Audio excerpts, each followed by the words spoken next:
Hi, welcome to another episode of social media celeb. जो देखता हूँ वही कहने का आदी हूँ, जो देखता हूँ वही कहने का आदी हूँ, मैं अपने शहर का सबसे बड़ा फसादी हूँ। Well, these lines go well with my guest today. He's a filmmaker, he's a director, producer, and a screenwriter, and whatnot. In 2018, he debuted as an author. He's a social activist also. Please welcome the director of Tashkent Files, Vivek Agnihotri.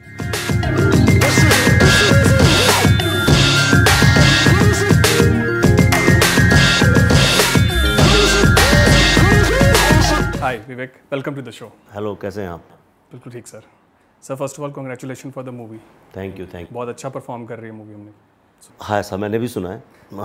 वो तो अच्छा perform मतलब ऐसा है कि अगर आप ventilator पे हो और उसके बाद अगर आप सांस लेने लगे तो वो बहुत अच्छा परफॉर्म। नहीं सर, साथ में कमर्शियल मूवी रिलीज हुई उसके बाद भी मूवी अच्छा ही परफॉर्म कर रही है। मतलब कलंक जो मूवी रिलीज हुई उसके बाद स्क्रीन्स काफ़ी कम हुए, लेकिन आपकी मूवी अच्छा परफॉर्म। तो अच्छा है, एक अच्छी बात है। इससे लोगों को ये समझ में आएगा कि सिर्फ मार्केटिंग हाइप से ही फिल्में नहीं चलती हैं। फिल्म अपने कंटेंट के बदौलत और अपनी ज़मीन से कितनी जुड़ी हैं उसके बदौलत भी चलती हैं। सर मेरा आपसे पहला क्वेश्चन ये है कि बॉलीवुड के आप काफ़ी टाइम से मूवीज़ कर रहे हैं, मूवीज़ बना रहे हैं। बॉलीवुड में काफ़ी टाइम हो गया, अब लंबा अरसा आपको हो गया है उस बॉलीवुड में जहाँ लोग पॉलिटिकली करेक्ट रहने के लिए बहुत कम बोलते हैं इश्यूज़ के बारे में, वहीं पर आप बहुत ब्लंटली हर चीज़ पे रिएक्ट करते हैं। तो ये सोशल एक्टिविस्ट बनने की कैसे आपने सोची? नहीं, ऐसा नहीं है। देखिए, हमें हमेशा से एक सोशो पॉलिटिकल मेरे अंदर एक वो अवेयरनेस भी बहुत रही है, बचपन से ही रही है, स्कूल के ज़माने से भी रही है, कॉलेज में भी रही है। मेरी बुक में मैंने लिखा भी है पूरा, मैं कैसे स्टूडेंट पॉलिटिक्स में इन्वॉल्व था और किस तरह हम लोग बसें ऐसे जलाया करते थे, विधानसभा में पत्थर मारे हैं, जेल भी गए हैं, सब कुछ किया है। So I was always very this thing. मैं बचपन से ही मेरे को I wanted to see India. I am very proud of India. तो मुझे पूरी मेरी जवानी में और यूथ में और मिडिल एज में भी जो मेरी एक कल्पना थी इंडिया को लेके, और जो मुझे लगता था कि ये लीडरशिप करेगी, जब जब मैं डिसअपॉइंट हुआ, राजीव गांधी के साथ डिसअपॉइंट हुआ, फिर वीपी सिंह के साथ डिसअपॉइंट हुआ, उसके बाद तो लगातार ऐसा होता ही रहा।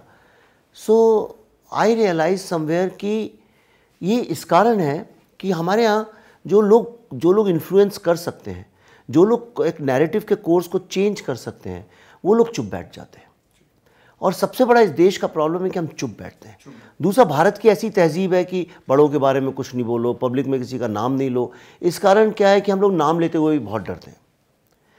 तो I realise that and I said now I am not going to be part of mediocrity. तो सबसे पहले तो उसके लिए मैंने बॉलीवुड से मेंटली रिज़ाइन किया। I resign from Bollywood mentally. Now I am an independent story teller. I also make films. तो I am a story teller. तो क्या होता है कि कई बार, अब जैसे आजकल सब लोग ताशकंद फाइल की बात कर रहे हैं, अभी 3-4 महीने बाद उसका वो ख़त्म हो जाएगा, फिर कोई नया सिलसिला चालू होगा। तो that's what I am doing. I am trying to bring to awareness issues which everybody ignored. जैसे नक्सलिज्म का इशू है, सब लोग कश्मीर करते थे, बट एक्चुअल रियल टेररिज्म तो यहाँ पे है। फिर अर्बन नक्सलिज्म, हमारे शहरों में क्यों ग्रोथ रुकी हुई है, क्यों डेवलपमेंट नहीं होता है, क्यों हम इतने एंटी सक्सेस हैं। तो I like to talk about new issues all the times.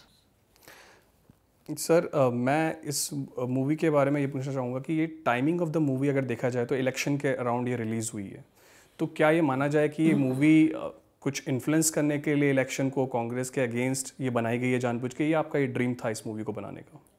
देखो, नहीं, अच्छा है तुमने ये सवाल पूछा। मैं इसके जवाब, अरे ऐसा कोई नहीं है जो इंटरव्यू करे ये सवाल ना पूछे। हाँ, पर लेकिन मैं तुमको बिल्कुल अलग तरह से इसका आई विल रिप्लाई, क्योंकि बाकी अलग है। देखो, इसको 2-3 तरह से आप देखिए। अगर ये इलेक्शन के ही पर्पज़ से होती तो हम ये लास्ट ईयर क्यों कंप्लीट, हमने ये मार्च में लास्ट ईयर कंप्लीट की 2018 में, तो हम क्या बेवकूफ़ थे कि इतना पैसे पे इंटरेस्ट भरते भरते इलेक्शन का वेट करेंगे।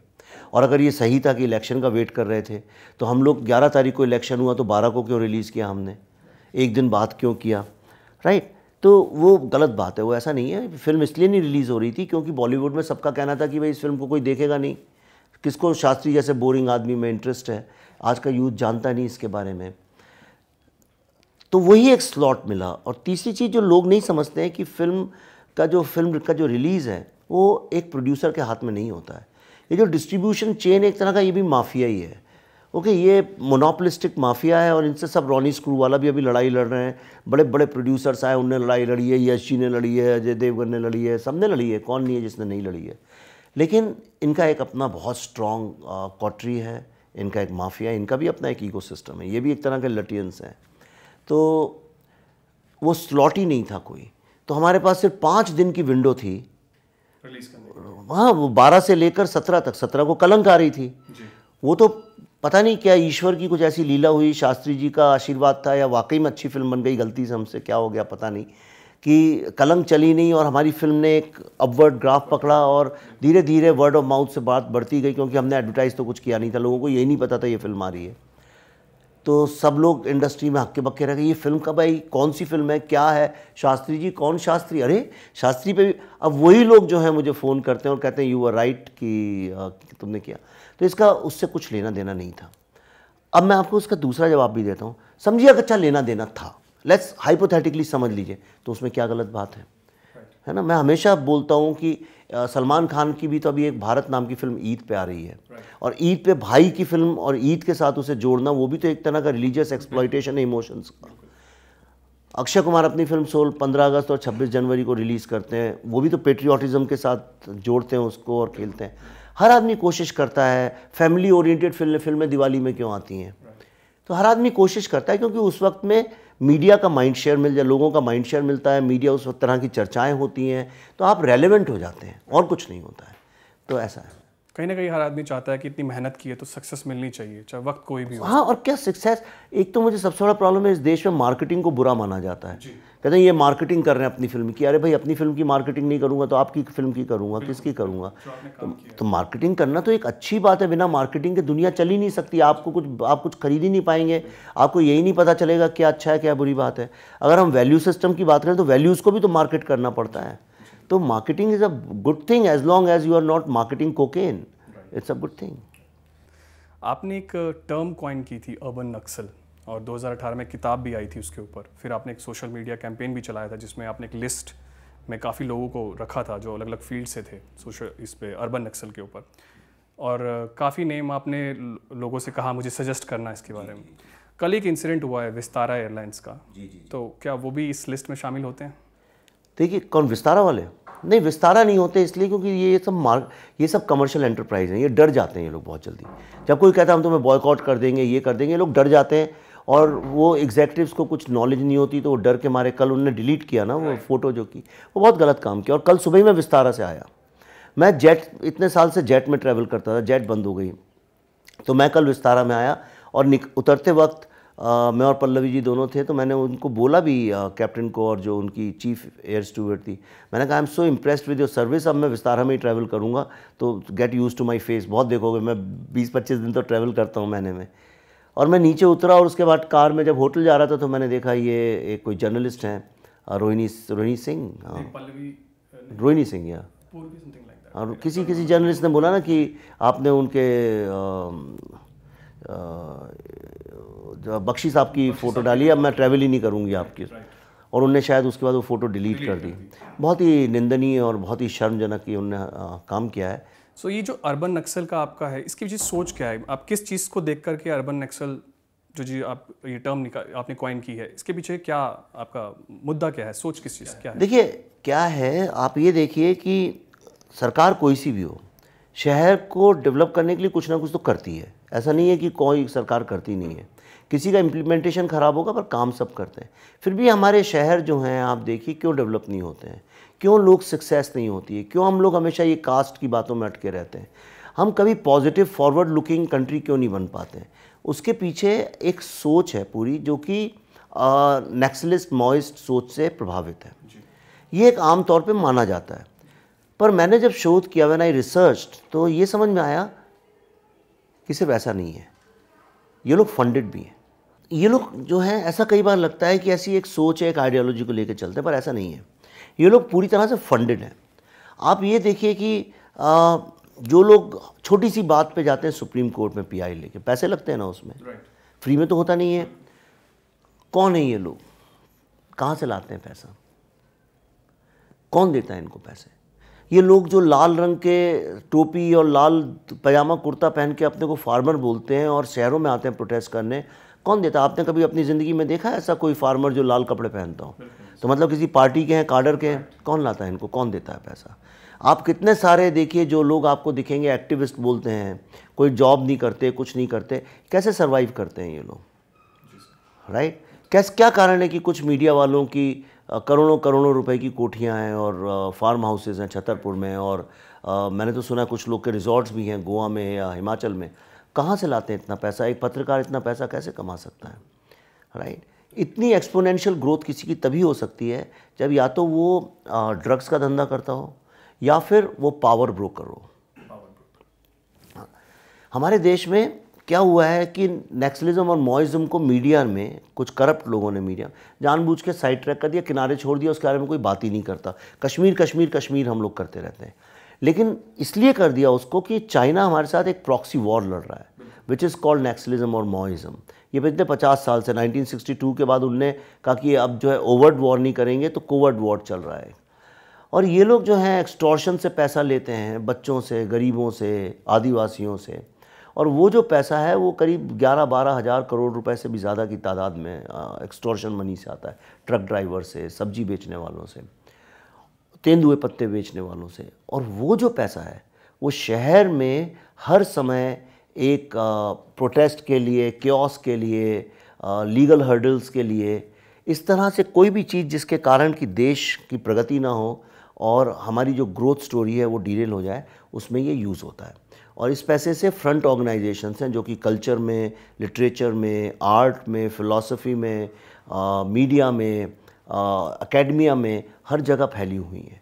उनको चलाने वाले जो लोग हैं उनकी एक्टिविटीज़ की फंडिंग इससे होती है। इसलिए मैंने इनको अर्बन नक्सल्स बोला, क्योंकि इन सबके गांव में जो जंगल में नक्सल्स हैं और जो शहर में उनके तार जुड़े हैं। तो आई ट्राई टू डिफ्रेंशिएट कि ये अर्बन नक्सल्स हैं और उतने ही खतरनाक हैं जितने वो जंगलों में बंदूक लेके चलने वाले लोग हैं। इनमें कोई डिफरेंस नहीं है। सर, आप जिस इंडस्ट्री से आते हैं वहाँ पर स्पेस नहीं है movies like Tashkent files, accidental prime minister, Indumati, और वहीं जो मूवीज़ लाइक पीके, पद्मावती, इन मूवीज़ के लिए बहुत सपोर्ट है। तो आप कैसे देखते हैं इस चीज़ को? नेशनलिज्म का जो एक डेफिनेशन है, अगर आप वहाँ पर खुल के इस बारे में बात करें तो शायद आपको सपोर्ट ना मिले और आपको आगे काम करने के लिए प्रोजेक्ट ना मिल पाए। तो ऐसे कंडीशन में आप कैसे सर्वाइव करते हैं ऐसे इंडस्ट्री में? नहीं, देखिए, एक फिल्म इंडस्ट्री में ऐसी कोई एक आम अनरिटन सा अंडरस्टैंडिंग है कि आप जो हैं, अगर नेशनलिज्म पे फिल्म बनानी है तो आप ऐसी बनाइए कि जिसमें पाकिस्तान को कोई हीरो मार रहा है, वही नेशनलिज्म है। हमने कभी ये नहीं सोचा कि जो देश में एटीट्यूड चेंज करने की बात है, यंग लोगों के किस तरह से कंट्री को देखें, जैसे हमारी फिल्म राइट टू ट्रूथ की बात करती है, ये भी तो नेशनलिज्म है। क्या ट्रूथ की डिमांड करना नेशनलिज्म नहीं है? तो हमने नेशनलिज्म में सक्सेस को कभी नहीं लाया। हम लोग डेमोक्रेसी को स्ट्रॉन्ग करने की बात नहीं लाए। हम लोगों ने गवर्नेंस अच्छी हो इस बारे में बात नहीं की, जुडिशरी जल्दी डिलीवर करे इस बारे में बात नहीं करी। हम लोगों ने बेसिकली फॉर नेशनलिज्म की बात की तो बॉर्डर पे लड़ाई लड़ने, माचो वॉर मूवीज़ टाइप का, और उन्हें क्या फ़र्क पड़ता है वो एक्शन विलेन के, माफिया के अगेंस्ट लड़ो या पाकिस्तान के लड़ो, फिल्म तो वही बननी है, कहानी वही बननी है, हीरो वही होना है, उसने वही गाने गाने हैं, वही हीरोइन है, वो खेत में कभी नाच लेगी, कभी वो डिस्को में नाच लेगी, कोई फ़र्क नहीं है।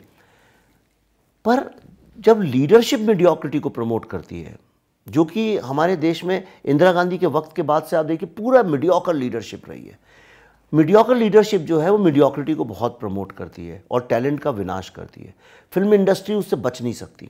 फिल्म इंडस्ट्री इतने टैलेंटेड, इतने रेडिकल और इतने अच्छे थॉट वाले राज कपूर रहे हों, महबूब साहब रहे हों, गुरुदत्त रहे हों, विजय आनंद रहे हों, एक से एक BR चोपड़ा साहब रहे हों, यश चोपड़ा खुद, एक से एक बढ़िया उन लोगों ने सब्जेक्ट्स पे कहानियाँ बनाई जो देश से जुड़ी, देश के प्रॉब्लम से जुड़ी हुई, गरीबों के बारे में, कास्ट प्रॉब्लम में, औरतों के बारे में। We are the only society in the world which has Muslim social drama.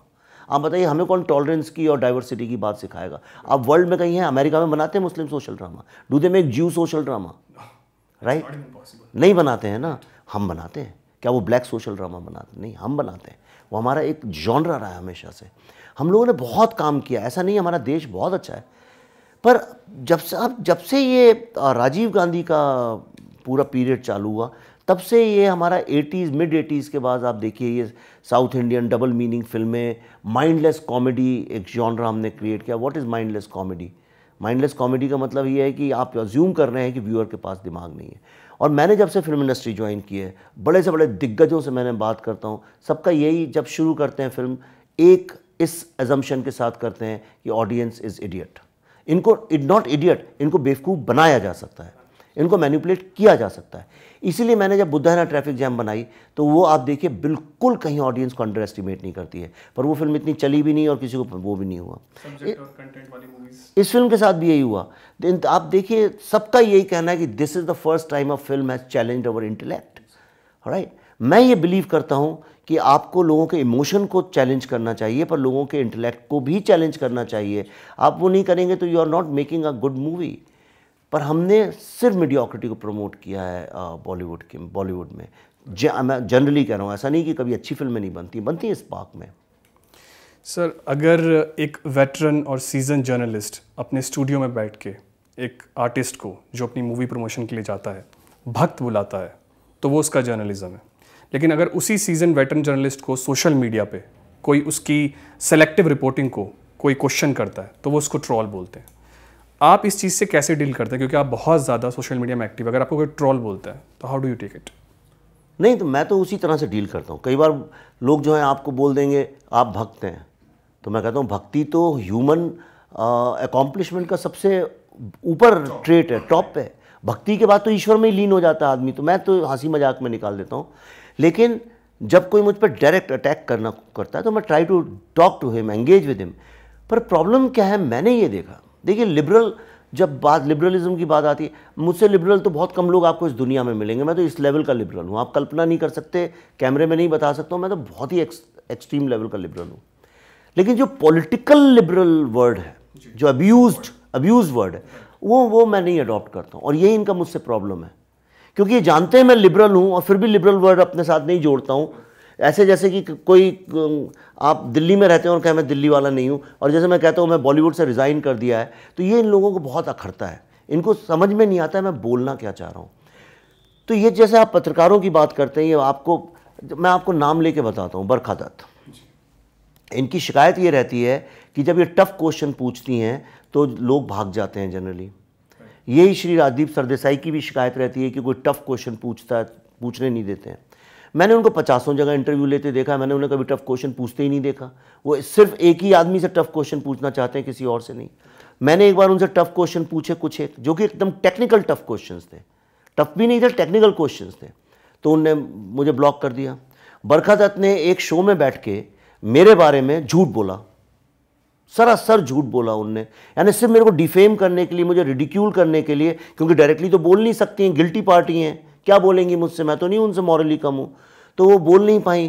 तो उस चक्कर में उनने एक स्टेज में बैठ के उसका, क्योंकि वो अकेली थी वहाँ पे, उनका फोरम था, तो उन्होंने उसका फ़ायदा उठाया और उन्होंने कुछ बोला। तो उसके बाद मैंने कुछ जवाब नहीं दिया उसका। लेकिन जब उन्होंने वो ब्राह्मणिकल पेट्रियार्की का जब वो खड़ी थी जैक के साथ वो किया, तो I just made a video and I questioned her and I said how can you do this, patriarchy का मतलब क्या है आफ्टर ऑल, ये ब्राह्मणिकल पेट्रियार्की। तो उन्होंने मेरे को उठा के ब्लॉक कर दिया। अब प्रॉब्लम ये है कि इन लोगों से अगर आप सवाल पूछें तो ये आपको ब्लॉक कर देते हैं और दिन भर ये रोते रहते हैं अपना विक्टिम कार्ड लेके कि ये बहुत लोगों के साथ ये प्रॉब्लम है। और पर देखिए अच्छी बात ये भी है कि आप जैसे यंग लोग जो सोशल मीडिया में, उनको धीरे धीरे एक्सपोज भी करते जा रहे हैं। ये अपने आप, मैंने कहा ना, आदमी अपनी ही मौत मरता है। और एक शेर आप हमेशा याद रखिएगा, हर सवाल व जवाब यही होगा, हर हिसाब व किताब यही होगा, राइट। तो 10-20 दिन की इनकी चांदनी थी, 10-20 साल इन लोगों ने बहुत राज किया है। अब आज का जो यंग लोग हैं वो they won't tolerate all this. Actually troll हम लोग बने ही इसलिए, या आप लोगों को ट्रोल इसलिए कहा जाता है क्योंकि आप चैलेंज करते हैं। क्या आपको पता है, मैंने एक आर्टिकल लिखा था बहुत पहले, 2-3 साल पहले, the value of intelligent trolls, smart trolls. मैंने वर्ड कॉइन किया था, स्मार्ट ट्रोल्स। ट्रोलिंग कोई बहुत बुरी चीज़ नहीं है। ट्रोलिंग मतलब क्या है, अगर आप किसी को पब्लिक में उसकी हिपोक्रेसी को एक्सपोज करते हैं तो वो ट्रोलिंग नहीं है। अगर आप कोई फेक न्यूज़ छापता है और उसको एक्सपोज करते हैं, वो ट्रोलिंग नहीं है, राइट। ये उस हर आदमी को ट्रोल बोलते हैं जो इनको आईना दिखाता है। तो इनको सत्य दिखाना और मिरर दिखाना, अगर वो ट्रोलिंग है तो भारत के हर नौजवान को ट्रोल बनना चाहिए और इनके पीछे पड़ना चाहिए। ये बात बिल्कुल सही कही आपने। Sir platform like Twitter, Facebook, आप देख रहे हैं कि कहीं ना कहीं एक लेफ्ट विंग प्लेटफॉर्म बन के रह गया है। जिस तरह से राइट विंग, या कहना चाहेंगे जो गवर्नमेंट को सपोर्ट करते हैं जितने अकाउंट्स, उनको कहीं ना कहीं पुल डाउन कर दिया था। रिसेंटली माई नेशन के फेसबुक अकाउंट को भी उन्होंने पुल डाउन कर दिया था। हाँ, पता है मुझे। जी जी। तो ऐसे में आपके साथ भी एक बार हुआ था, जब आप स्वरा भास्कर जी के साथ आपका आपने एक ट्वीट किया था, तो आपको पहले वो ट्वीट डिलीट करने के लिए बोला, फिर आपने एक और जगह पे आपका अकाउंट कुछ टाइम के लिए सस्पेंड कर दिया था। तो अब आपको ये चीज़ मतलब आपको पता लगता होगा कि कहीं ना कहीं उनकी फ्रीडम जो है वो हमारी फ्रीडम उतनी नहीं है, क्योंकि ये प्लेटफॉर्म इतने बायस्ड हैं। आप कैसे देखते हैं इस चीज़ को? यही तो अर्बन नेक्सलिज्म है, यही तो अर्बन नेक्सलिज्म है। देश के जो middle class, small town, vernacular जो लोग हैं, जो इस देश को चलाते हैं, जो अपने हार्ड वर्क से, जो अपनी ऑनेस्टी से, सिंसेरिटी से इस देश को चलाते हैं, उनकी आवाज़ को कुचलने की जो प्रोसेस और जो पॉलिटिक्स है, वही तो अर्बन नेक्सलिज्म है, वही तो अर्बन नेक्सलिज्म है। इनकी स्ट्रैटेजी क्या है?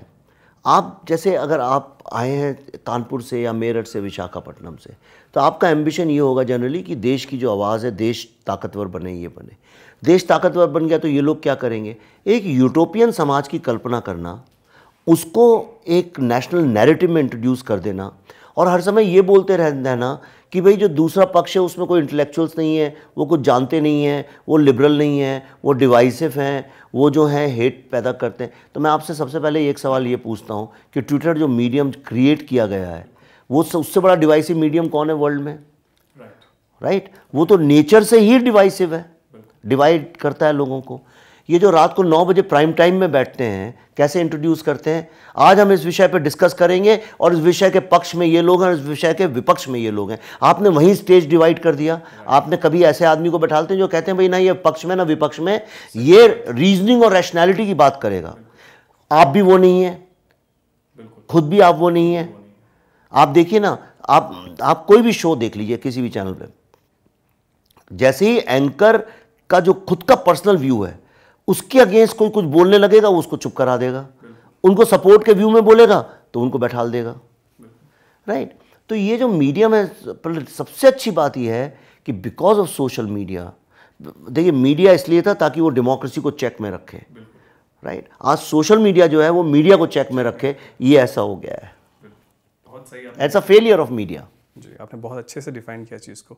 सर, अब एक नया कल्चर आ गया, एक नया स्वैग आ गया यूथ के बीच में। अगर आप एंटी एस्टेब्लिशमेंट हैं या एंटी अथॉरिटी हैं, तो कहीं ना कहीं एक मीडिया लॉबी है जो आपको रातों रात स्टार बना देती है, आपको कवरेज दे करके। फिर एक पॉलिटिकल लॉबी है जो आपको ऐसा प्लेटफॉर्म देती है कि आप और यूथ को उसकी तरफ अट्रैक्ट करें, तो कहीं ना कहीं आपको लोकसभा का टिकट भी मिल जाता है। तो ये जो एक नया कल्चर इस्टेब्लिश हुआ है 2014 के बाद, इसको आप कैसे देखते हैं? जो नया स्वैग आया कि हम एंटी अथॉरिटी, एंटी एस्टेब्लिशमेंट, सरकार के अगेंस्ट बोले, सही गलत मैटर नहीं करता, बट हम बोलें और फिर औरों को इन्फ्लुएंस करें, इसके बारे में आप यूथ को क्या कहना चाहिए? पहले तो देखिए ये समझना पड़ेगा इस्टेब्लिशमेंट है क्या, किस चीज़ को इस्टेब्लिशमेंट बोलते हैं। इस्टेब्लिशमेंट वो होता है जो एक नैरेटिव सेट करता है। राइट। इस्टेब्लिशमेंट से अगर आपका मतलब आरटीओ है तो फिर हम अलग बातें कर रहे हैं, हालांकि वो, हाँ, अगर आपका मतलब है एक सरकारी दफ्तर, या आपको कोई लाइसेंस चाहिए, आपको वीज़ा चाहिए, पासपोर्ट चाहिए, इस तरह की चीज़, उसको तो इस्टेब्लिशमेंट नहीं बोलते। तो इस्टेब्लिशमेंट मतलब क्या हुआ? जुडिशरी। करेक्ट। जुडिशरी के तो एक अलग ही छोड़ दीजिए उसके बारे में। दूसरा हो गया आपका पार्लियामेंट, एग्जेक्टिव हो गया, तो वो एक जुडिशरी आपका, वो इस्टेब्लिशमेंट का पार्ट हो गया। प्रॉब्लम ये हो गया कि ये सब हमेशा से इतने वीक रहे हमारे यहाँ, करप्ट रहे, इतने वीक रहे कि कोई भी आके गाली देता है, कोई भी इन पे उंगली उठाता है। वो तो हमारा नेशनल पास टाइम रहा, जब से मैं पैदा हुआ हूँ। तो ऐसे तो हर आदमी इस देश में एंटी इस्टेब्लिशमेंट, आप में एक आदमी ऐसा कोई है जो कहता है ट्रैफिक बहुत अच्छा है, सब कुछ अच्छा है, ऐसा तो कोई नहीं मिलेगा आपको। तो उस तरह से तो हर आदमी कहता पार्लियामेंट में गाली गलौज होती है, जुडिशरी स्लो चलती है। इस कंट्री में अगर 125 करोड़ लोग रहते हैं तो 125 करोड़ सारे के सारे एंटी इस्टेब्लिशमेंट हैं, एंटी सिस्टम और एंटी इस्टेब्लिशमेंट है। अब दूसरी चीज समझिए, अब आता है एक पॉलिटिकल और पॉपुलर नैरेटिव, उसके अगेंस्ट विद्रोह करना, वो डिसेंट है। डिसेंट है कि नहीं? डिसेंट है। फॉर एग्जाम्पल, अगर समझिए जैसे सऊदी अरेबिया में बोलते हैं कि औरतों को पर्दा करके चलना चाहिए और कार नहीं चला सकती, उसके अगेंस्ट कोई बोलता है तो वो डिसेंट है, उसकी रिस्पेक्ट करनी चाहिए कायदे से। हमारे देश में पॉपुलर नैरेटिव का एस्टेब्लिशमेंट कौन चलाता है? लेफ्टिस्ट लोग। Right, correct. बिल्कुल, उनके अगेंस्ट बोलना जो है वो डिसेंट है। जो कन्हैया कुमार बोलते हैं वो तो एस्टेब्लिशमेंट की आवाज बोलते हैं। आपने नाम ले ही लिया।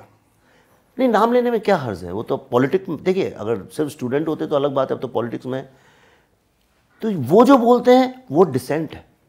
मैं जो बरखा दत्त और राजदीप सरदेसाई जैसे करप्ट पॉलिटिशियन जर्नलिस्ट के खिलाफ आवाज उठाता हूं वो डिसेंट है, क्योंकि वो लोग स्टैब्लिशमेंट हैं, वो राजा हैं, हम रंक हैं।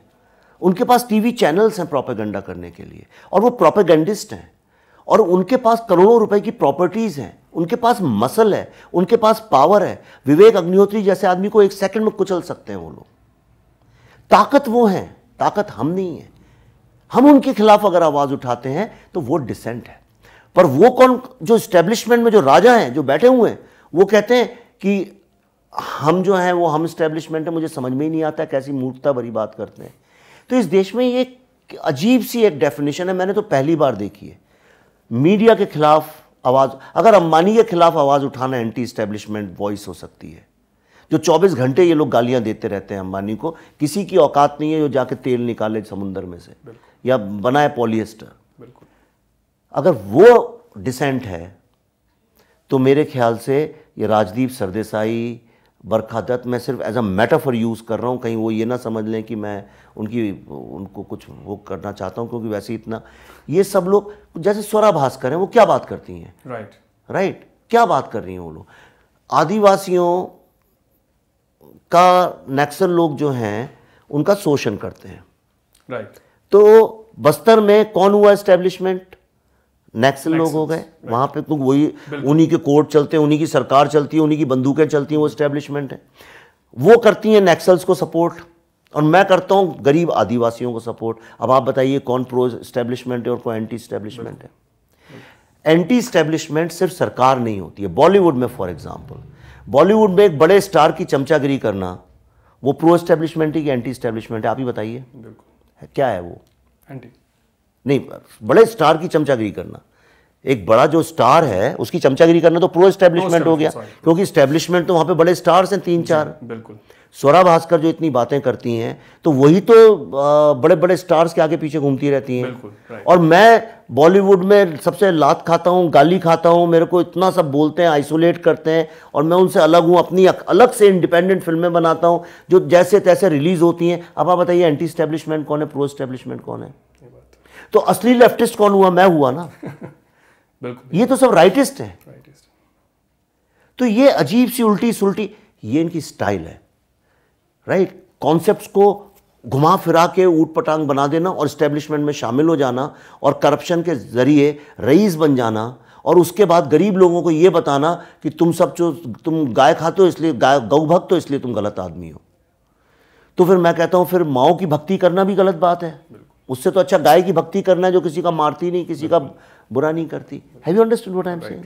I don't know. मैंने ये क्वेश्चन इसलिए पूछा था क्योंकि आपने देखा होगा इतना protest with in short span of time एक सरकार के अगेंस्ट कभी नहीं हुआ आज तक, जितना 2014 से हो रहा है। हर कोई सोशल प्लेटफॉर्म को लेकर के, सोशल मीडिया प्लेटफॉर्म को लेकर के अपना रिएक्शन देता है, चाहे उसका ओपिनियन कैसा भी हो, वो फैक्ट बेस है नहीं है, वो रिएक्ट करता है। तो कहीं ना कहीं लोगों ने देखा है कि अगर शॉर्ट स्पैन में अपने आप को डेवलप करना है या फिर मीडिया अटेंशन गेन करनी है, तो कहीं ना कहीं आप सरकार के अगेंस्ट बोलिए, सरकार अगेंस्ट कुछ भी बोलिए। और कहीं जो ये मीडिया चैनल्स हैं जिनकी सालों से मोनोपोली रही है, ये उसको कवरेज देते हैं, और फिर आपको कवरेज मिलने के बाद पॉलिटिकल लॉबी आपको पिक कर लेती है, और फिर वहाँ से आप और लोगों को इन्फ्लुएंस करते हैं। जैसे आपने एग्जांपल लिया कन्हैया कुमार, तो मैंने उस रिगार्डिंग में ये बात बोली कि आजकल यूथ ये जो जिस तरफ जा रहा है, जिस तरफ, उसके बारे में मैंने आपसे ये चीज़ पूछी। नहीं देखिए, ये तो एक पूरा यही अर्बन, आप मेरी बुक पढ़िए, आपको बड़ा मजा आएगा। ये सारी बातें मैंने उसमें लिखी है। अर्बन नक्सलिज्म यही है। अर्बन नक्सलिज्म क्या है? अर्बन नक्सलिज्म मतलब ये है, एक फेक मुद्दा क्रिएट करिए, कोई भी फेक मुद्दा क्रिएट कर दिए, चाहे वो चीफ जस्टिस के अगेंस्ट मॉलेस्टेशन का चार्ज हो, मीटू मूवमेंट का हो। मीटू क्या है? ये me too totally fake urban Naxalism का ही एक पार्ट है। ये it's a political weapon, okay, which is being used. या कास्ट इशू उठा दो, कुछ है तो एकदम से कास्ट की बात करने लोग, ऑपरेशन की बात करने लोग। ये फेक कॉन्सेप्ट। कौन सा ऑपरेशन, आप मुझे ईमानदारी से बताएं। फार्मर सुसाइड, फार्मर्स, मैं ये नहीं कह रहा हूँ फार्मर सुसाइड नहीं करते हैं, पर हाउसवाइफ्स भी तो करती हैं सुसाइड, और ज़्यादा हाउसवाइफ्स करती हैं। अगर आप नंबर देखें कंट्री में, मोर हाउसवाइफ्स कमिट सुसाइड देन फार्मर्स। और जब इनसे पूछो कि अच्छा फार्मर सुसाइड कहाँ हो रहा है, कौन कर रहा है, किस गांव में हुआ, नाम बताओ, किसी को कुछ पता ही नहीं है। तो एक फेक सा प्रोपेगेंडा क्रिएट कर देना और दूसरे वाले को प्रोपेगेंडिस्ट बोलना, वो सिर्फ इसलिए हुआ क्योंकि media was in their hands. और आप देखिए हिंदी मीडिया जो है उसकी रीच नहीं है, वो तो लंदन और न्यूयॉर्क नहीं पहुंचता है। इंग्लिश मीडिया जब बरखा दत्त वॉशिंगटन पोस्ट में, वॉशिंगटन कहाँ लिखती हैं, जहाँ भी आर्टिकल लिखती हैं, जब वो आर्टिकल लिखती हैं तो वो सारे वर्ल्ड में सर्कुलेट होता है। कविता कृष्णन जी जो है, इनकी सारी दुनिया के लेफ्टिस्ट और उनमें इनकी पहुंच है, जब ये कोई ट्वीट करती है तो सारी दुनिया में पहुंचता है।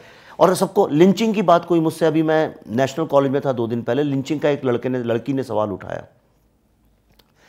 मैंने उसे ये बोला कि जब मैं दिल्ली में रहता था सन 1984 में, स्टूडेंट था और एक छोटे से गराज में रहता था अपने रूममेट के साथ। तो मेरा रूममेट जब लौट के आया, सरदार था वो, यहीं का, हरदीपपुरी उसका नाम। तो जब वो लौट के आया रूम में तो उसके बाल कटे हुए थे, दाढ़ी जली हुई थी और वो पिटा था बुरी तरह से। मैंने क्या हुआ, उसकी लिंचिंग हुई थी। जब हम बाहर निकले जाके देखा तो सरदारों को खड़े होकर लोग मार रहे थे, लिंच कर रहे थे, मॉब लिंचिंग उनकी चालू थी और उनमें से एक जाके अब चीफ मिनिस्टर बन गए हैं। तो लिंचिंग का कल्चर तो वहाँ से चालू हुआ है। और लिंचिंग तो इंडिया में आप हाईवे में गाड़ी चला रहे हैं और एक बड़ी गाड़ी जब छोटी गाड़ी को ठोक देती है तो 10-100 गांव वाले और पड़ोस के लोग आ जाते हैं और बड़ी गाड़ी वाले को मारने लगते हैं। ये होती है कि नहीं होती है लिंचिंग में? बॉम्बे में लोकल ट्रेन में आप बोल दीजिए, अरे इसने मेरी जेब काटी, लोग उसे पकड़ के मारने लगेंगे। कोई औरत कहीं रुक के बोल दे, अरे इसने मुझे छेड़ा, लोग उसकी लिंचिंग करने लगेंगे। लिंचिंग इंडिया में एक कल्चर बना, किसके अंडर बना? कल्चर तो लीडरशिप से बनता है ना। तो जब राजीव गांधी ने ही कंट्री को मैसेज दे दिया कि आप मॉब लिंचिंग कर सकते हैं और कुछ फर्क नहीं पड़ता है, कितनी राइट्स हुई हैं इंडिया में, किसी को भी पकड़ के मारो, पीटो, कुछ भी करो। ईमानदार जर्नलिस्टों की लाशें ट्रेन की, रेलवे लाइन के पास पाई जाती हैं। किसने ये कल्चर चालू किया? शायद इतिहास में वो पहली बार था जब किसी पीएम ने ऐसे प्लेटफॉर्म में खड़े होकर जस्टिफाई किया था। वर्ल्ड में ऐसा कहाँ हुआ है? वर्ल्ड में ऐसी हिस्ट्री में नहीं हुआ। अरे मैंने अपनी आंखों से देखा, मैं कोई झूठ नहीं बोल रहा हूँ आपसे। मैंने अपनी आंखों से ये कांग्रेस के लीडर्स को खड़े होकर लोगों को खुद मारते हुए देखा हुआ है। कमलनाथ के साथ तो मेरे बचपन के 4th क्लास के दोस्त, मैं नाम नहीं लेना चाहता हूं पर कभी मौका लगे तो मैं बोलूंगा जरूर या लिखूंगा किसी किताब में। मेरे बचपन के 4th क्लास के दोस्त, उन लोगों ने, वो कमलनाथ के साथ काम करते थे, कमलनाथ के ग्रुप में असिस्टेंट, नहीं यंग लड़के ज्वाइन करते हैं उस तरह से वो लोग उस वक्त थे, हम सब यंग ही लोग थे। उन लोगों ने कमलनाथ के साथ जीप में जा जाके लोगों को मारा है, पीटा है, सरदारों को जलाया है, उनके घर से कारपेट्स लूट के लाए हैं, उनके घर से टेलीविजन सेट लूट के लाए हैं, क्या क्या सामान उनके यहाँ से उठा के लाए हैं। दुकानों में से एक तो मेरा दोस्त था, कमलनाथ के साथ काम करता था, वो दुकानों में घुस के, हम लोग को कुछ खाने को नहीं था तो इतनी सारी 3-4 अंडों की ट्रे और दूध के डब्बे और कुछ नहीं मिला तो अचार के डब्बे ला के हमको दे के गया था। डिफेंस कॉलोनी में रहता था मैं। तो ये क्या लिंचिंग की बात करते हैं ये लोग? लिंचिंग कोई गवर्नमेंट नहीं कराती है, कोई ऐसा थोड़ी कि गवर्नमेंट आई उसने कहा जाओ कल से लिंचिंग चालू कर दो। तो एक कल्चर सा इस कंट्री में बना है। और उसका दूसरा एस्पेक्ट ये है लिंचिंग का कि अगर लोग लिंचिंग को लेकर इतनी बात करें तो ये बहुत अच्छी बात है कि ये हो रही है। और वो इस गवर्नमेंट में हो रही है कि पहले हो रही थी। तो ये एक लॉबी सी बना रखी है और ऐसा एक छोटा सा ये झूठ क्रिएट करेंगे, उसको 4 वायर, स्क्रोल, प्रिंट, क्विंट ये ऐसे लिखेंगे जैसे पता नहीं, ट्विस्ट करके न्यूज़ को इधर का घुमा फिरा के। और उसके बाद इनका एक डेटा फैक्ट चेकर आएगा वहाँ से, वो कोई नाम प्रतीक सिन्हा नाम का आदमी, और वो एक कैंपेन वो चला देगा। फिर इनके 6-7 ऐसे इंटेलेक्चुअल्स हैं, वो क्या करते हैं ईश्वर जानता है, उनका क्या क्वालिफिकेशन है भगवान जानता है, वो लोग उसको सपोर्ट करने लगेंगे and they will create a voice as if something like this exists. जो सबसे बड़ा प्रॉब्लम जो है भारत के लड़के लड़कियों का कि वो अंग्रेजी में नहीं लड़ पाते इन लोगों से, राइट? इसलिए मैंने कहा कि किताब मैं हिंदी में भी लिख सकता था, that's why I wrote it in English, that's why I use Faiz Ahmad Faiz in Buddha in a traffic jam, that's why in Tashkent files I have used all those motives which generally are appropriated by the leftists of this country, right? मैंने कहा तुम्हारी कोई बापौती नहीं है, तुम कोई जमींदार नहीं हो कहीं के, ये सब हमारा है, हम क्यों नहीं कर सकते हैं?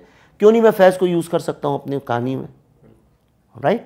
तो इनने हमेशा ऐसा प्रोजेक्ट किया कि टीकाधारी आदमी है वो हमेशा बेवकूफ़ होगा, वो इंटेलेक्चुअल हो ही नहीं सकता। इनको पता नहीं है कि भारत के 99% इंटेलेक्चुअल्स टीका धोती लगा के उन लोगों ने भारत को फ्रीडम मूवमेंट भी दिलाया है और उन लोगों ने जर्नलिज्म भी की है और उन लोगों ने इस देश में साइंटिफिक इनोवेशन भी लाया है। सब भूल गए हैं सर, वन फैमिली शो चल रहा है काफ़ी सालों से जिस वजह से ये हो रहा है। Sir internet is a free space और अब काफ़ी वेब सीरीज़ चल रही हैं उसमें, और मोस्ट ऑफ द कंटेंट ये जो वेब सीरीज़ का होता है वो सेक्स और वायलेंस बेस्ड होता है। और अब internet, school going her kid के पास एक मोबाइल है, फ्री एक्सेस इंटरनेट है, तो कहीं ना कहीं आपको लगता नहीं इस तरह का जो कंटेंट है वो कहीं ना कहीं यूथ को स्पॉइल कर सकता है? क्योंकि टेलीविज़न और फिल्म में फिर भी एक सर्टिफिकेशन बॉडी है जो आपको कहीं ना कहीं अपने ऑडियंस को टारगेट करने का एक कहीं ना कहीं स्पेस देती है कि आप अपनी टारगेट ऑडियंस चूज कर सकते हैं, पर इंटरनेट में ऐसा नहीं है। तो आपको लगता नहीं is it right time that we should have a certain kind of a governing body for these web series specially instead going for 5G? देखिए, कोई भी वर्ल्ड की इंडस्ट्री बिना रेगुलेटरी बॉडी के चल नहीं सकती। अमेरिका में हर चीज़ को लेकर रेगुलेशन है। आप देखिए, रेगुलेटरी बॉडीज़ हैं, कई बार वो इंडस्ट्री की सेल्फ रेगुलेशन के लिए साथ होती हैं, कई बार गवर्नमेंट करती है, कई बार एसोसिएशंस करती हैं। भारत में सबसे बड़ा प्रॉब्लम है कि डिजिटल आया तो किसी ने ध्यान नहीं दिया उसके ऊपर, और slowly it became basically a lot of junk also started coming. मैं CBFC में हूँ और हम लोगों की मीटिंग होती रहती हैं, प्रोड्यूसर्स के साथ, डायरेक्टर्स के साथ, पेरेंट टीचर एसोसिएशंस के साथ बातचीत होती है। आज सबसे बड़ी कंसर्न यही है कि क्या किया जाए, और इसमें दोनों तरफ से दोष है हमारे। जो देखिए, अगर एक कोई भोजपुरी में कोई बैठा हुआ एक लड़का बिहार में, पटना में या किसी गांव में, मुजफ्फरपुर में बैठा हुआ है और उसने कोई एक फालतू का छोटा सा कुछ बना दिया वीडियो गंदा, तो मैं समझ सकता हूँ।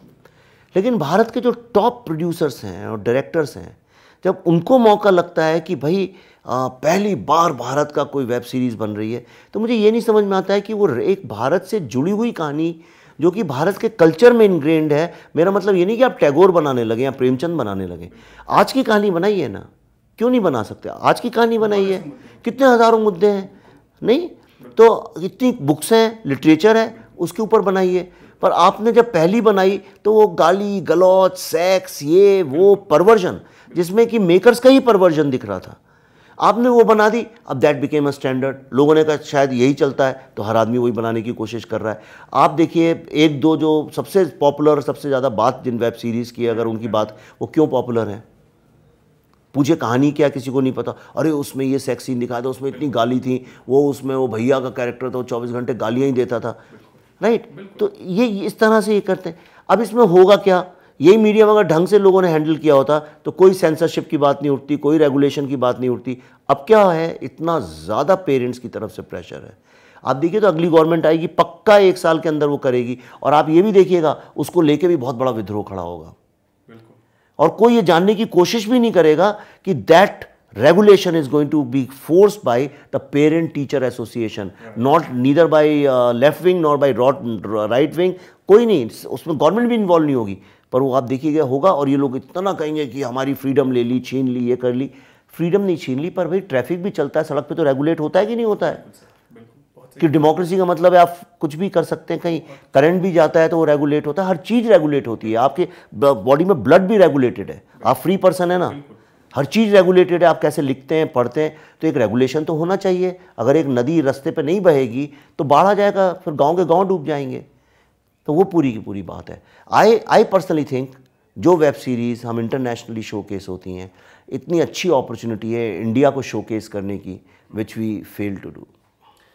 सर, रिसेंटली कोबरा स्टिंग आया था और उसमें दिखाया गया था कि बॉलीवुड को लोग पैसे लेकर के प्रमोशन करने के लिए तैयार हैं। तो वो कोई बड़ी चीज़ भी नहीं है, और that's a part of the Bollywood to promote things.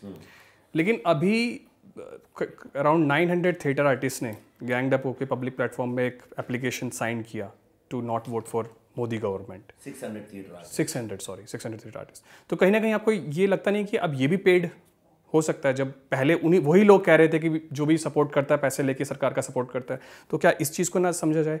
और कहीं ना कहीं जो इनटॉलरेंस की डिबेट हर बार उठ जाती है, जिस तरह का भी सरकार पर इल्ज़ाम लगाया जाता है, सबसे ज़्यादा क्रिटिसिज्म तो 5 साल में इसी सरकार का हुआ है। इससे पहले इतना क्रिटिसिज्म होता भी नहीं था।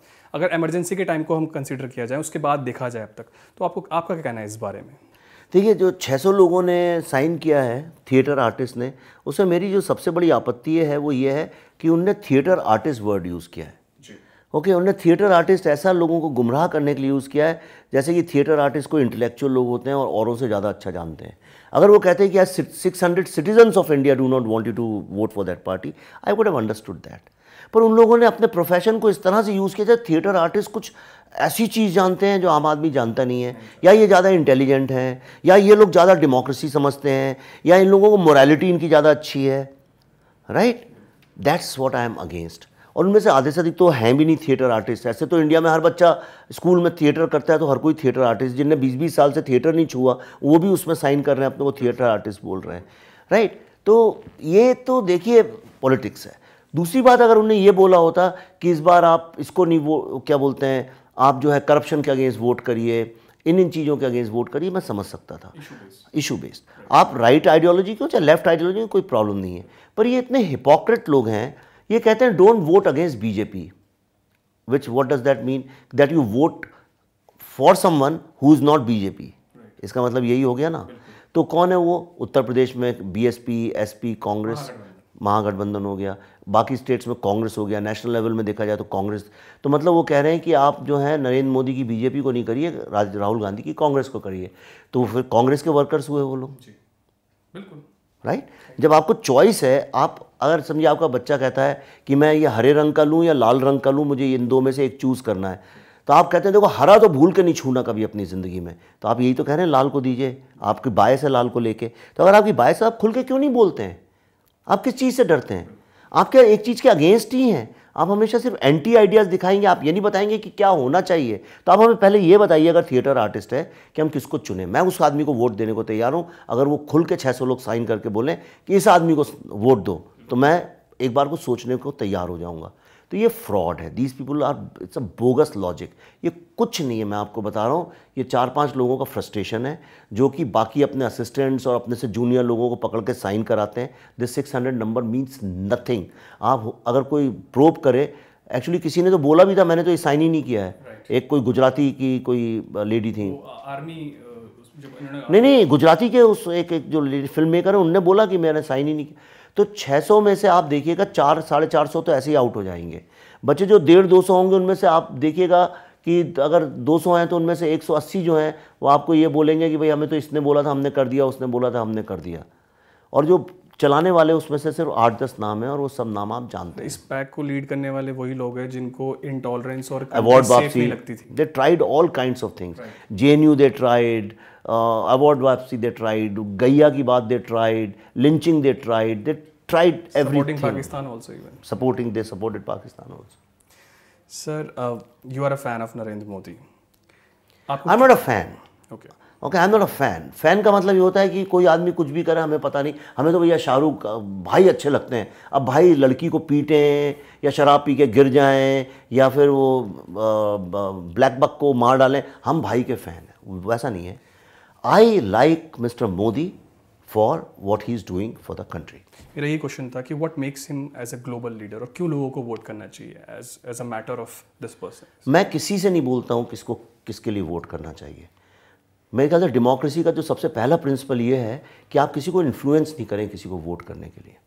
जो भी आदमी खड़े होकर ये बोलता है इसको वोट मत करो, अगर आप खुद नहीं खड़े इलेक्शन में, तो अगर ऐसा ना, मैं थिएटर आर्टिस्ट हूँ उसको वोट नहीं करो, या मैं थिएटर आर्टिस्ट हूँ इसको वोट करो, मेरे ख्याल से वो डेमोक्रेसी के अगेंस्ट भी, आपको करना भी नहीं चाहिए, वो अच्छी बात नहीं है। तो मैं किसी को कुछ नहीं बोलता हूँ।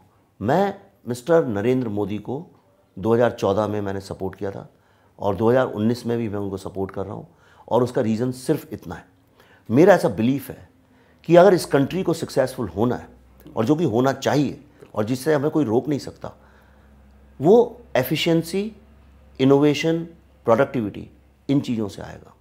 वो आएगा एग्जीक्यूशन, इम्प्लीमेंटेशन से। हमारे पास पैसे की भी कमी नहीं है, हमारे पास विजन की भी कमी नहीं है, लेकिन हमारा प्रॉब्लम है इम्प्लीमेंटेशन का। कोई भी चीज़ होती है वो ढंग से इम्प्लीमेंट नहीं होती है। आप घर भी अगर अपना बनवाएंगे तो आप देखिए स्क्रू गलत लगा होगा, या वो जो स्विच होगा वो टेढ़ा मेढ़ा लग जाएगा, दरवाजे फूल, कहीं ना कहीं कुछ ना कुछ कमी। सड़कें आप देखिए, सड़कें बनती हैं ऐसे जा रही हैं, एकदम से यूँ हो जाएंगी, फिर बड़ी हो जाएंगी, कहीं गड्ढे टेढ़ी बन जाएंगी। मतलब इम्प्लीमेंटेशन हमारे माइंड सेट में ही नहीं है टू द स्पेसिफिकेशंस। ये मिस्टर मोदी ने क्या किया है कि he laid down specifications, parameters, and he is implementing things within those parameters with a certain deadline and with cost effectiveness. यही तो efficiency और productivity।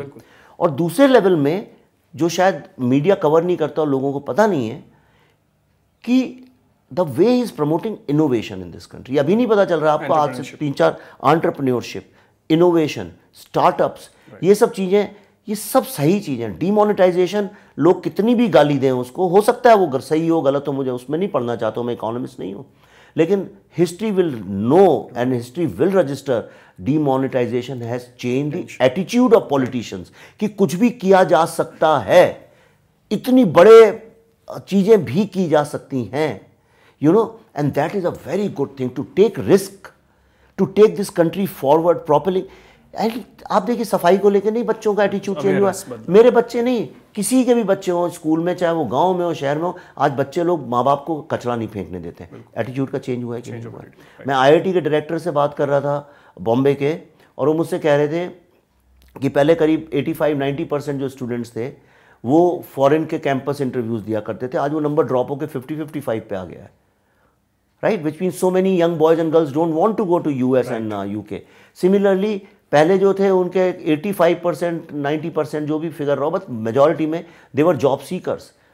ओके, अब क्या है 45-50% लड़के जो है वो सिर्फ स्टार्टअप से शुरू करते हैं अपनी life.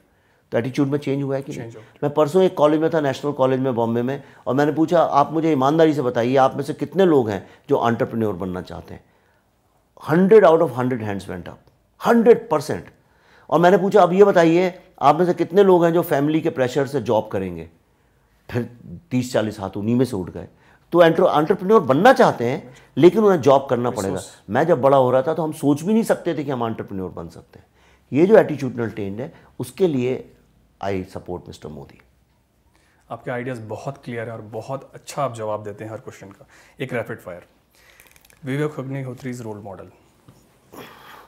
My role model is, I have lots of role models, ऐसा नहीं है, पर आज मैं जिस जगह आज लाइफ में जहाँ पे हूँ मैं, वहाँ पे माई ऑनेस्टली मैं अगर आपको बोलूँ तो my role model is Vivekananda.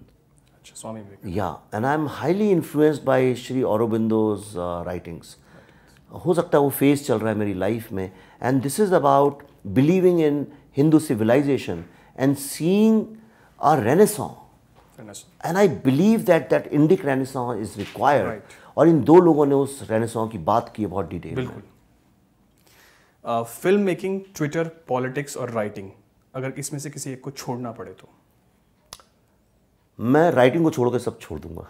Writing is something which I love, and मैं एक्चुअली मेरा ड्रीम ही है to die as a writer, full time writer, या पर मैं फुल टाइम राइटर बन नहीं पा रहा हूँ। Okay, Vivek Agnihotri as a film maker और as a future politician? I will never be in politics.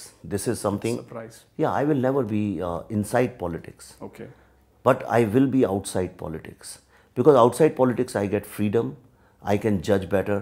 अंदर में चला जाऊंगा तो मैं फिर तो एक हाँ जी Means you will keep questioning but you won't enter. Of course, yes, yes. I will always. I'm मेरा passion है politics. लोगों को पता नहीं है. I'm very passionate about socio-political transformation of society. And that's I am interested in this. मेरे को बहुत एज अ पॉलिटिकल साइंस मुझे बहुत फैसिनेट करता है सब्जेक्ट, कहाँ कैसे क्या जोड़ तोड़ होके क्या हो रहा है। I love that.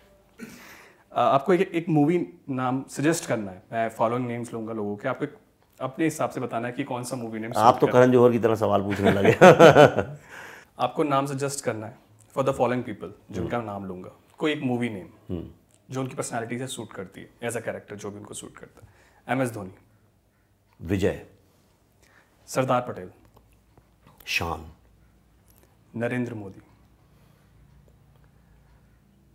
भविष्य, राहुल गांधी। सच्ची में आप चाहते हो बोलूं? आप बोल सकते हैं, बहुत कुछ बोला जाता है, आप भी बोल सकते हैं।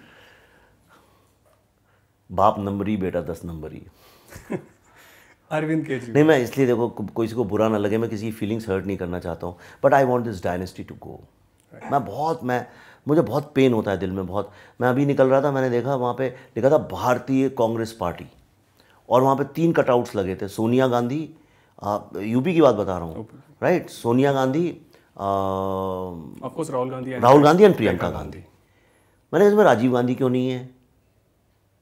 राइट, अगर परिवार लग रहा था तो फिर माँ और दादी पिता की भी लगनी चाहिए थी। हाँ, तो ये 3 लोगों की इनने फोटो लगा रखी है, तो ये भारतीय कांग्रेस पार्टी कैसे हुई? आप बताइए, भारतीय शब्द क्यों है इसमें? राइट, और पार्टी शब्द क्यों है?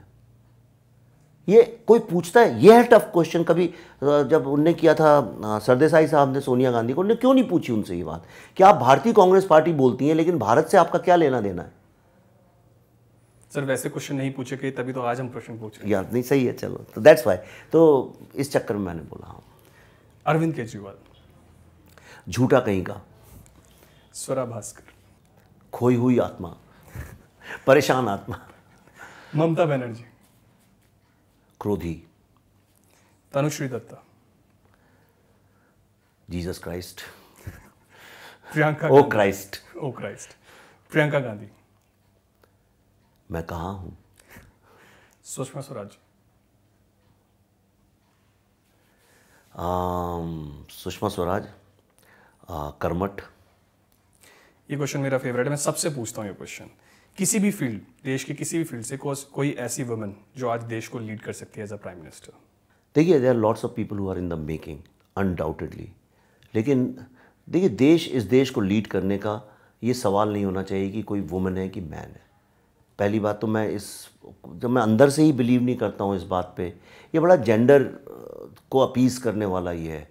आज के टाइम को देखते हुए वुमेन भी काफ़ी ट्राई कर रही है, हार्ड वर्क कर रही है। हमारे आज करंट पॉलिटिक्स में बहुत ऐसी वुमेन हैं और इवन करंट गवर्नमेंट में भी है। मोस्ट ऑफ द टाइम मेरे को जो जवाब मिला है, मैं ऑनेस्टली बता रहा हूँ, स्मृति ईरानी जी का को ऐसा लोग देखना चाहते हैं। आपके नज़र में कौन है? सी, स्मृति ईरानी, मैं ऑनेस्टली आपको बताऊँ, she is a mass leader, okay, and she connects with people very well and she's extremely dynamic and very sharp, very intelligent. लेकिन आज की तारीख में कौन आज कर सकता है, अगर ये सवाल पूछें तो it's going to be very tough. Okay, I have no doubt in my mind if mister Narendra Modi is not there. See, problem क्या होता है कि सब नरेंद्र मोदी से जब कंपेयर करते हैं, but Modi is such a great executor, such a popular mass leader, so in the absence of mister Narendra Modi, then why not Sushma Swaraj? मैं वही पूछा, मैं I was not comparing with Modi, as a woman अगर कोई है individual, then I would say why not Sushma Swaraj. Yes, मैं I would bet on Sushma ji for the simple reason she is a dynamic leader, she understands masses, she understands politics, she has experience and वो विद्वान है बहुत, काफ़ी, she knows a lot. Favourite IPL team and player? देखिए, मैं तो मुंबई में रहता हूँ तो मेरी फेवरेट टीम मुंबई है और मैं विराट कोहली का बड़ा पर्सनली बहुत फैन हूँ। प्लेयर उससे फ़र्क नहीं पड़ता है। तो विच मूवी आपको लगता है, रिसेंट की जो मूवी आपको लगा कि आप अच्छा डायरेक्ट कर सकते थे? अगर आपको स्टोरी पसंद आई लेकिन डायरेक्शन आपको इतनी पसंद नहीं है, आपको लगा कि आप उससे अच्छा डायरेक्ट कर सकते थे, रिसेंटली कोई मूवी? मैं ऑनेस्टली आपको बताऊं, मैं कुछ लोगों के सुपर स्टेशन होते हैं, इस तारीख को नहीं रिलीज़ करेंगे, उसको नहीं करेंगे। मेरा सुपर स्टेशन नहीं, पर मेरा एक प्रिंसिपल है, जब मैं अपनी फिल्म करता हूँ तो मैं कोई भी फिल्म नहीं देखता हूँ। तो मैंने पिछले 1 साल से कोई भी फिल्म ही नहीं देखी। इंग्लिश, हिंदी, फ्रेंच कोई फिल्म देखी ही नहीं। पास की कोई फिल्म अगर आपको मौका मिले डायरेक्ट करने? पास्ट में आई वुड से माई name is Khan. My name is Khan. Yeah, because I personally believe that film actually could have changed lots of things. That would have really probed into the whole issue of terrorism and all that. But actually it became a friend of a fan making it for his God and justifying his religion. Right. Right? तो My Name, story अच्छी थी, direction इतना आपको नहीं पसंद? हाँ, मैं उसको करता अगर, तो उस फिल्म को मैं I would have tackle, because you have Shahrukh Khan and you are dealing with a very sensitive subject at that time, my name is Khan. पर वो बेसिकली जस्टिफिकेशन में चली गई। हम लोग जैसे, ये आदमी टेररिस्ट क्यों है यार, इसकी बेचारे का बाप को मार डाला था बचपन में। ये आदमी नक्सल क्यों है यार, इसकी बहन का रेप हो गया था, इसीलिए तो डाकू रहे इस देश में। जस्टिफिकेशन और अपीजमेंट को काट के फिल्म बननी चाहिए, and then we should question that. True और फॉल्स आपको बताना है। बॉलीवुड वॉर बेस्ड मूवीज तो ज़रूर बनाता है, उसके सेंटिमेंट्स को इस्तेमाल करता है कहीं ना कहीं मूवी को एज अ बिजनेस क्रिएट करने के लिए उसके, लेकिन जब सॉलिडारिटी की बात होती है, तो स्टैंड विद योर फोर्सेस, जैसे पुलवामा अटैक हुआ था, so they don't do. Yes, they don't. You agree with this? Yes. True और फॉल्स एक और, अगर इंडिया को after independence Sardar Patel lead करते तो आज इंडिया एक better nation? Yes, true. True. जाते जाते एक शायरी हो जाए इलेक्शन 2019 की स्थिति को देखते हुए, या कोई भी एक शायरी आप कहना चाहिए? शायरी नहीं, एक मेरा बस छोटा सा ही शेर है, वो मैं फिर से रिपीट कर देता हूँ और मैं उस पर बिलीव करने लगा हूँ। हर सवाल व जवाब यहीं होगा, हर हिसाब व किताब यहीं होगा। Thank you so much Vivek talking to us. बहुत अच्छे से आपने हर चीज़ का जवाब दिया और मुझे बहुत अच्छा लगा आपसे मिलकर। Thank you so much. Thank you.